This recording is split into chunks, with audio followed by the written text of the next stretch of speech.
Hey up everybody.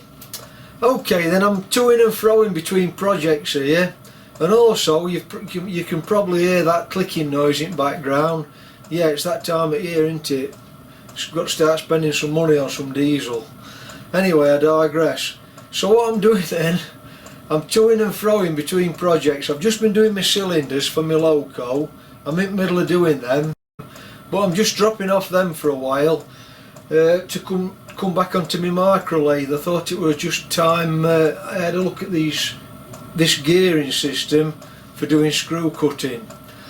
It's going to be, I've had a quick look at it, and it's going to be a bit more complicated than I expected it to be.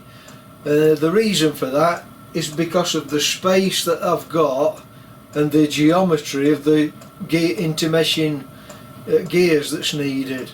I'll show you, I'll explain what I'm thinking of doing in a minute to this. So let's move over to the workbench and I'll just try and explain what I'm doing. It's going to be a bit difficult to explain because I don't really know what I'm doing myself yet. I've got a few ideas in my head, and I might have to be, it might be one of these jobs that I've got to just suck it and see, I think. And I might have to make something, and then I might even have to remake it, you know, if it don't work. It's going to be one of them jobs. Right then, over at workbench, just a quick brief overview of what I'm doing. So I was going to cut 8 gears to the same specification as I made the back gear on the headstock for this lathe. Them gears are 3/16 thick, right? So I was just about to set to make those 8 gears when I were over on my Myford doing another job, and I suddenly remembered that when I bought that lathe it had change wheels on, and since then I've put the Myford quick change gearbox on. So I've had these stashed away doing nothing. So I thought to myself, well, they're never going to do anything, I might as well use them. The only difference is from these to what the ones I were going to make is they're twice as thick. The 3/8 instead of 3/16. So I know what you're saying, well, just turn them down to 3/16. Yeah, well, I could do that, and I might end up doing that, but before I do it I'm going to leave them at 3/8 and see if I can get everything to fit. So on the Myford it's got a banjo arm, a double banjo arm with 2 straight slots. So to cut a long story short, so I'm not boring you, I did some quick measurements of doing a similar setup as the Myford, and because I'm limited for space on this mini micro lathe, I couldn't get all the gears fitted in different combinations to mesh properly. So I've come up with this. I've done a bit of practicing making these radiused banjo arms up, and by doing it I can get a better swing on and a better movement to get all the gears meshed. So I'm going to try using one of these. So what do I need then? I need 2 at 20, 1 at 25, 1 at 30, 1 at 35, 1 40, 1 at 45 and 1 at 50, and that will get me all that range of teeth per inch with just them couple missing. So this video is probably going to end up being more than one video because it's going to be quite involved doing all this. And I'm going to find some material out now, and I'm going to set to it making the basis of a banjo mechanism to fit the gears in. So I'll take you over to the lathe then, and I'll just show you quickly how I think this might work. Okay, let me just briefly show you what I've been up to here. I've tried every combination of these gears onto the lathe now. So just for example, the 12 one, the 12 teeth per inch, I need a 20 coming off my spindle. That's going to be driven on by the driven onto a 25. Then that will drive the 35, which in turn will drive the lead screw at 30. So there's my 30 then on my lead screw. That's my 20 on my spindle, 25 being driven by that, and then that one's going to drive the 35. This is the one of the simple combinations. Then my banjo has got to be centralised into that,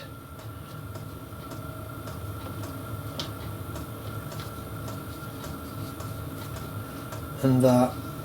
So as you can see there, you can see the slot on my banjo is in green. So that's an example of what I'm up against. So that's one of the simple ones. I'll just show you a more complicated one. Take this bottom one then. This has got drivers and driven one on each stud. It's a 72, that's the finest feed I can get with a 50 tooth.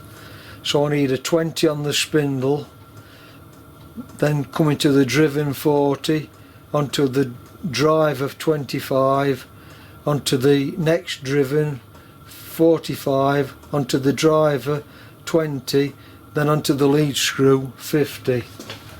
So that's that combination. I've got the 50 on the lead screw, 20 on the spindle, and that's coming off the spindle with a 40, and then that's driving this 25. Then that 25 is going to drive the 45, and then the 20, which is on the same stud as the 45. I need three sets of hands to do this. Then that's going to drive the lead screw, and then I've just got to make sure that my banjo is going to be centralised.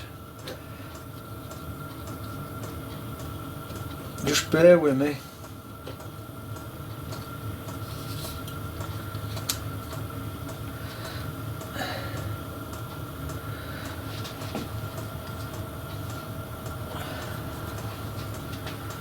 Right, if I can just jiddle this around.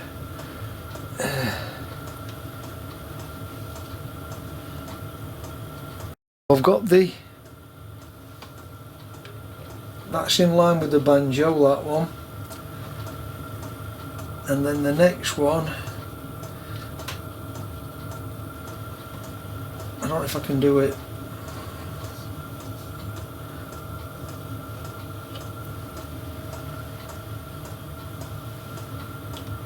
Just wants to come in that way a touch, and then that's in line with the banjo there,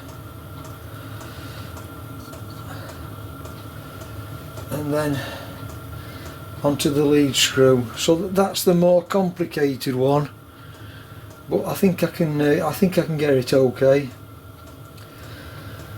So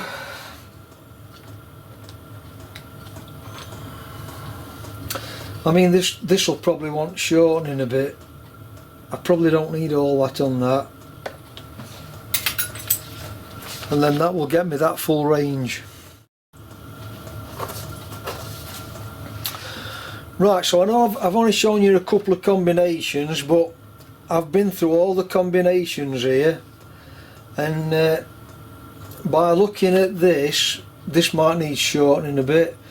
It looks like that method will get me all the combinations that's on this chart. So there's quite a lot to do here, so I'm not going to do it all in one video, obviously. To start with, I've got to take this spindle out and put a keyway in here in the spindle for this gear. Then I've got to make the backing plate for the banjo. I've got to make the locking mechanism. I've got to make the first stud for the driver and driven gears, the second stud for the driver and driven gears, various spacers and various locks, etc. So I'll continue with this in probably next video. So if you found that useful and informative, etc, etc, give me a thumbs up and a subscribe, I'd appreciate that. And I'll catch you on the next part of this then. Thanks for watching, bye for now.